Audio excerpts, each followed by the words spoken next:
descended from the same family tree as Lancelot Link, Curious George, and the Space Monkeys of yore. A simple family rock band has dared to go where no band has gone before. In these pandemic times, we need Secret Monkey Weekend now more than ever. So without any further ado, settle into your favorite chair, call your neighbors, because it's time for the Secret Monkey Quarantine Half-Hour Show.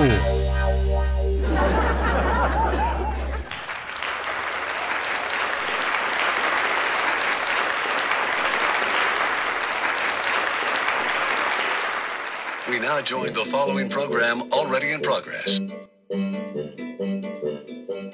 Raise your right paw, your right hoof, your right tentacle, whatever you might have.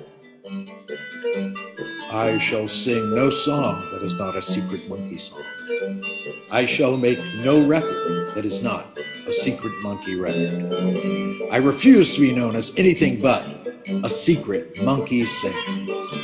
I am proud to be associated with the Secret Monkey music. Secret Monkey music and Secret Monkey fans made me what I am today, and I shall not forget it.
Next, a short film by Lila.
Welcome to this week's edition of I Want My Daddy's Records. Right off the bat, a landmark album. Anybody? Yours? Which baby is that? Mary. That's the first one he and Linda had together. This is the back cover, believe it or not. I think. Wait a minute. Yeah, this is the front cover. See, it opens like that. All these great pictures. But, you know, the title is on the back. So, the Beatles and a lot of the groups around the time didn't have titles on the front. It was sort of the in vogue thing to do. But I like this record a lot. It's got a few things that are considered a filler, but it's got some of its greatest stuff. Like Maybe I'm Amazed. All right. Oh my, a bunch of wings here. Yeah. Yours, I have. Again, another album with no title. Yeah, this is one of mine. I really like this one. This has got Love is Strange is a cover, but I like a lot. And Dear Friend is one that apparently a lot of people have considered an early kind of message to John, but in a kind of a kind way, even though they were feuding at the time. There we go. This one is what? Oh, it's The Woods. Yeah. Woods. Yeah, there's two versions of this. My favorite band from the 80s and 90s, pretty much. I saw them so many times over the years. I was there the first night they played Battleship Chains live. I think they were called the Woodpeckers at the time. Gosh, this is the Twin Tone label, and that's the label that the Replacements were on. But there was a British version on the Demon Records label. That was Elvis Costello's label. And there was slight difference in the song order, and I think there was songs that were not on the other. But the interesting thing about this record is that David Enlow offered to give me a free CD of it, and I turned him down because I didn't have a CD player, and now I regret it because they're extremely rare. But anyway. Okay, this is the... Oh, it's Alex Chilton. So Yeah, yours. it's an EP. I think the only song that people tend to remember is the title track, No Sex. But basically, it was sort of his commentary, slightly tongue-in-cheek, which was kind of irreverent at the time. Irrelevant? What did I say? Irreverent. Irreverent? Not reverent. We'll look up a dictionary version. But I'm just saying, it was in the early days of the AIDS pandemic and or epidemic, I forget which. There were some kind of interesting lyrics on this song. All right. AC/DC, Let There Be Rock. Oh, I bet that's Dad's. I think it is your dad's, probably. Yeah, Matt Brown's. We like to listen to it. Yeah, I like them. You listen to this in the car on CD? Yeah, me and Dad used to listen to it a lot. All right. Oh, yours probably. Yeah. This was the last album that was released when Keith Moon was... I can't remember if it came out right before he died or right after he died. It says 1978, but I can't remember the sequence. But wouldn't mind hearing this again. How about this? This is the last one. Who? Again, probably yours. Yeah, this is not my version, though. I think I bought it for, just in the record store. This is probably the second copy of it I have. But yeah, I love the cover. See, these guys, I don't think this is them because I don't think they really knew each other when they were that old. Yeah. But then you see the Who looking out the window at them. Then you flip it over, and it's the complete opposite. The kids are here and they're here. Aw. But it's a great collection. Let me look at the songs on here. I guess this is sort of like an early greatest hits or something, but I just think this is a great album. All right. Well, that's it for I Want My Daddy's Records. Join us next week. Thanks. And next, Terry Anderson.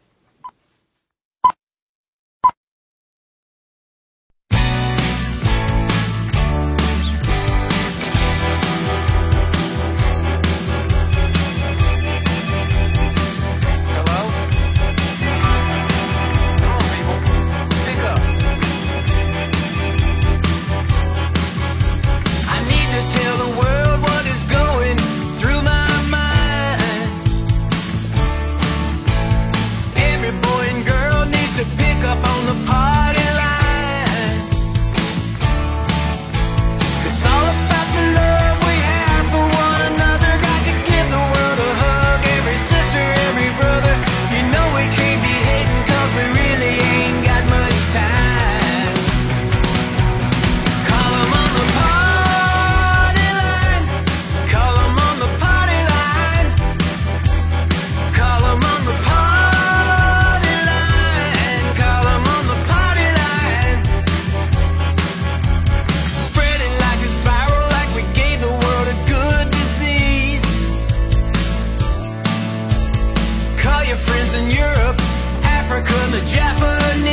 don't get aid in the back, so we called everybody and used my phone. Said, get ready and you better be home.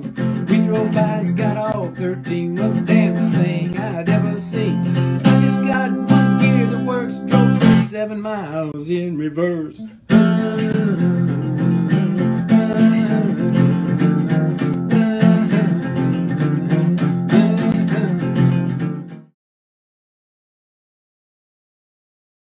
We'd like to welcome Terry Anderson to the Secret Monkey Quarantine half-hour show. Woo! Here's the man. Hey! We've been watching some of your videos today, Terry, trying to get the girls up to speed. They're aware who you are because, you know, we've actually covered 2 of your songs in the last year. We did Battleship Chains in Wake Forest last year, and we did, well, it was called Girlfriends by the time the Woods got a hold of it, but Boyfriends, Yeah. the way the Knobs did. Right. So, Cool. so they're familiar with your lyrics and how the songs go, and I just wanted to show you through time, you know. On your recent video, Party Line, how did you stop the traffic? Was that the Bun Police or what? That's just the way that road is, man. There's nobody on that road. That's why I wanted to go there. There's Will. Hey, Come back, Will. He's going to come and go, I think. Was Will sitting at the back of a pickup truck tailgate filming you or what? How did No. That I was driving. That was, yeah. Will was driving and his wife was shooting the video. My wife and Laura and I saw you play with Terry back in December. I guess it was the Christmas night show. Are you still doing it Christmas night? We still do them. Yeah, well, that was a lot of fun. It was a little loud. We stayed back at the bar. Right. Right. Well, girls, I know you've both got questions. Why don't you just let it roll? Yeah. So my first question is, what are your inspirations in music? Well, originally, my inspiration was the Rolling Stones. And so I wanted to write songs like the Rolling Stones wrote.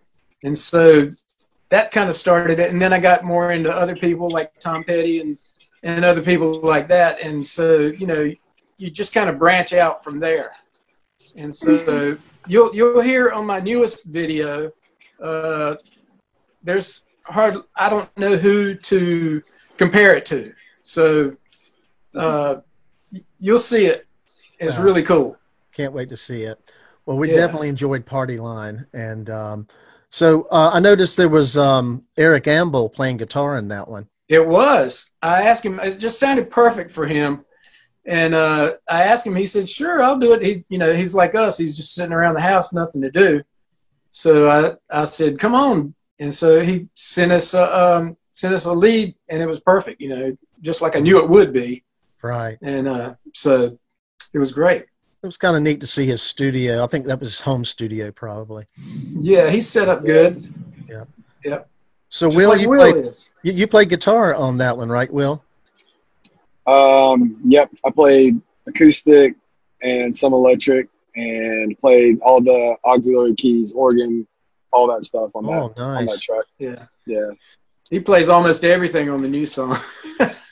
All right. So I've got one question for you, Terry. And I think I might know the answer, but I want to confirm it. Was Battleship Chains written at the beach? It was. It was written at Salter Path.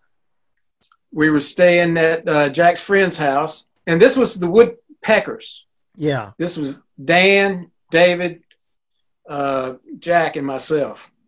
And so we were staying, and we got pretty inebriated on the first night, on the Friday night that we were playing down at Clausen's in Beaufort. Yep.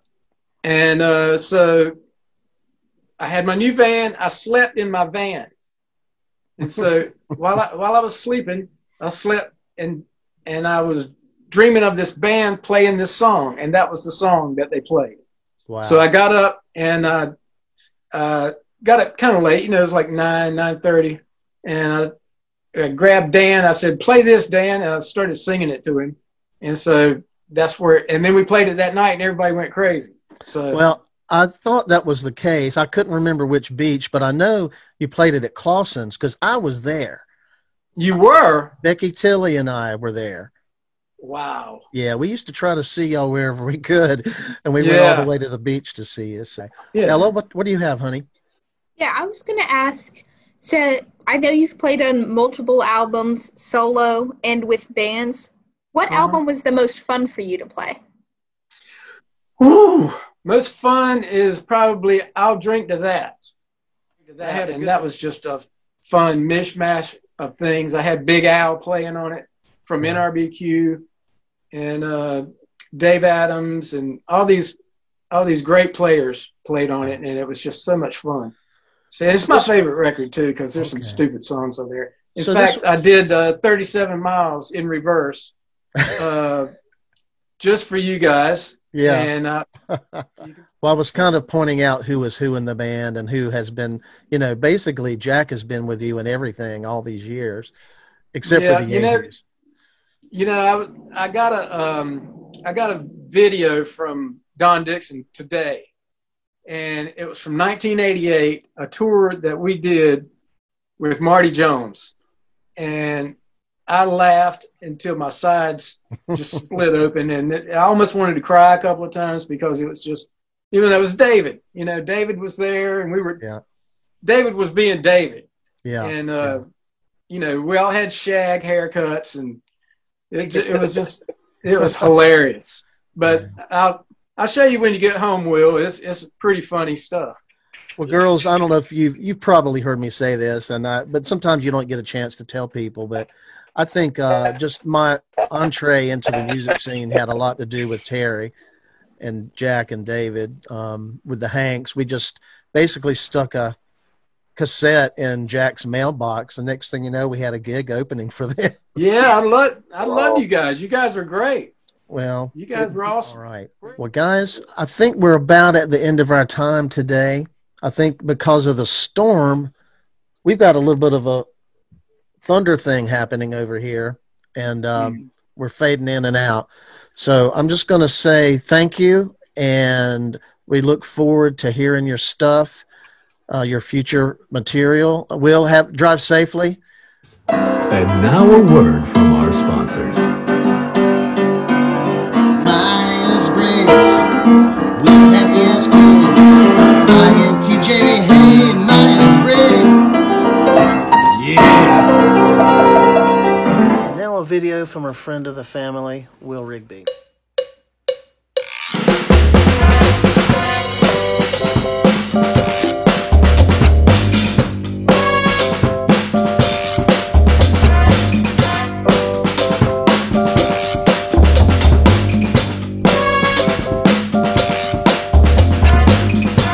Whatever that is on top of your head has poisoned your brain.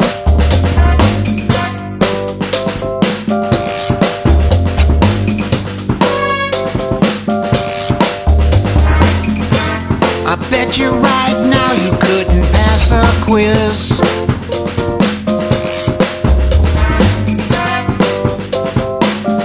On what Easter is.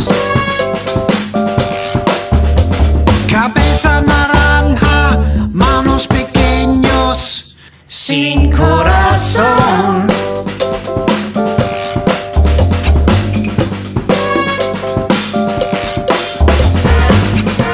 You're free to lie, we're free to die.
won't go back to how it was before in teen.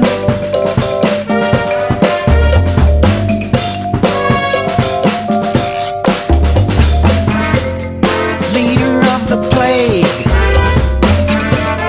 see you in the Hague. Covfefe 19, cabeza naranja, cerebro pequeño, sin corazón.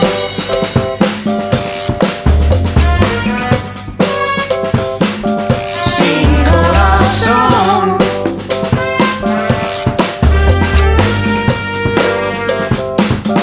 Sin corazón.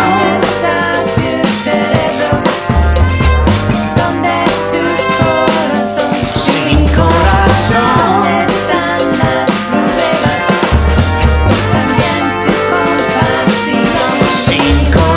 No sabes what happened at Pearl Harbor. No sabes who Frederick Douglass was. No sabes what not to do in an eclipse. No sabes it's not good to drink Clorox. No sabes windmills don't cause cancer. No sabes how to close an umbrella. No sabes you don't use an atomic bomb on a hurricane. No sabes the importance of the free press. No sabes the benefits of immigration. And next, we have a song by Pete Posey.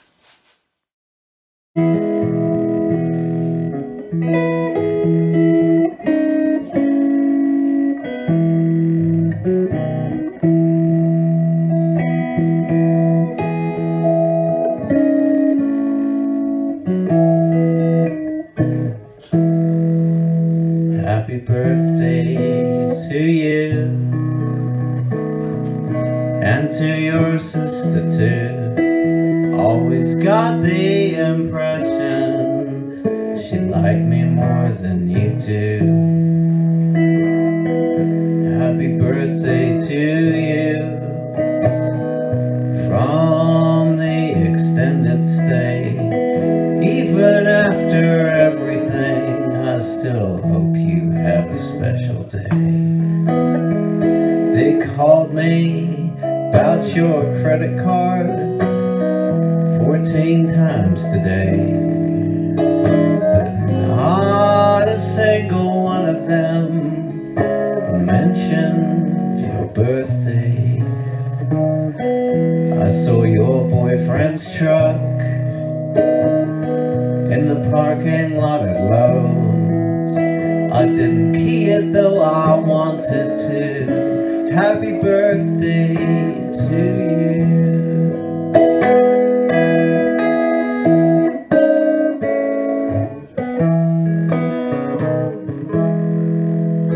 I went bowling alone, sheets on my way home, drank more than I ought to. Happy birthday to you. I took a couple Flexeril and I passed out and missed your call.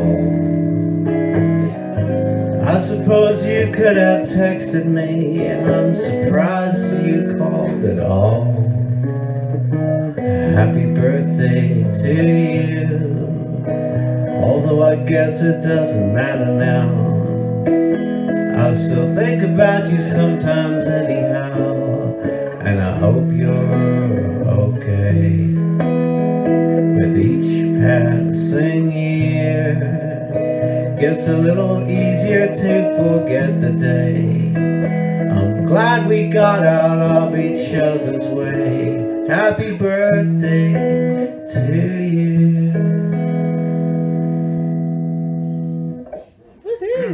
Yeah. Well, that felt dirty. We'd like to welcome Pete Posey to the Secret Monkey Quarantine Half-Hour Show. Welcome, Pete. Hi. Big round of applause. So I noticed you've been busy during the pandemic. You've been doing some Facebook Live. What else have you been doing music-wise to keep things, fresh and percolating? Oh, I thought you were going to ask about my other projects. Oh, I am. Musically, I actually, I took advice from a lot of people that I play music with, and I haven't got to play music with many of those people. I've seen more of Stephen Beck, but that might be partly related to other projects. But then some people that I normally play with a lot, I haven't really gotten to see at all. So I have been writing a lot. I had in my Google Mail, I had probably about 15 songs that were in pieces that I hadn't really assembled or finished at any point. And I don't have any songs in that folder anymore. So that was a pretty surprising, offset of the pandemic, I guess. Well, what I was going to ask you, and of course the girls have some questions too, was, I don't have a feel for how old you are, so I don't know exactly what time frame you were coming of age in England. It was near Brighton or in Brighton? Yeah. Mm-hmm. Yeah, I grew up in Brighton. So, this, I might be stealing one of Lila's questions, but what was influencing you musically in Brighton as you were coming of age? It's kind of a lot of different things. I had a lot of impact from my mum's taste, not necessarily when I was tiny, really. We had a lot of the Beatles and the Stones and the Kinks and Paul Simon and Elton John and all kinds of things in that sort of area. Fleetwood Mac. I've just been, this last week or two, been listening to a lot of Fleetwood Mac again. Old Peter Green Fleetwood Mac. Right, blues. Yeah, and it took me a long time to kind of figure out what I liked, because basically it was hard to not like everything. I think I grew up trying to find as many different things as I possibly could to listen to, as many, wide-ranging and disparate things. Yeah. And I think that holds true. I don't listen to one kind of thing now either. So I guess the damage was done early on, and here we are. Yeah. Were you playing? When did you first take it up to London to play? I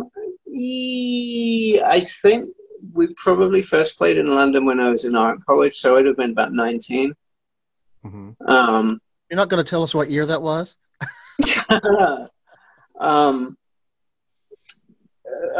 Let's see, tail end of the 80s and early 90s, I think. We started playing in London a lot.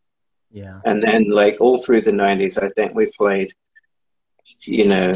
various different places around London. And around the country as well, and around Europe to some extent. Yeah. Well, I've learned the hard way that English supermodels are sensitive about their ages, so I'm glad I was able to get that out of you. Well, you can do math from there, right? Yeah. What is your favorite guitar that you've ever owned? I think that changes a lot depending on what it is that we're doing at the moment. So, since we're in my office, over here are the two guitars that I play the most at the moment. Is it Gretsch? Well, my Gretsch is here, and my Gretsch is out. But mostly the guitar that we play in the daytimes while we're home is this Taylor. Yeah. Which is a little mahogany baby Taylor. Yeah. That's where the screw-on neck, is that right? It's got a bolt on the neck. It's got 2 screws on the back of the neck, and then the rest of the time, this Gretsch gets played an awful lot lately. I've only had the Gretsch for, I don't know, maybe 5 or 6 years, maybe something like that, 6 or 7. So my question is, do you have any main interests or hobbies outside of music? That's good. Oh, that is good. I'm pretty boring, actually. I paint a little bit. I do a whole bunch in the yard. I like gardening a lot. And then one of my hounds is sitting down here as well. And these are part of my everyday life. The other one has wandered off somewhere. I'm not sure where he is, but he'll probably appear at some point. Exactly. Well, Pete, it's always a pleasure seeing you, and we're looking forward to the ending of the pandemic so that we can get together and see you make some music. Hopefully, we will all see each other at some point in the relatively near future. Well, have a good weekend, and we're really glad to have spent some time with you today. Thank you.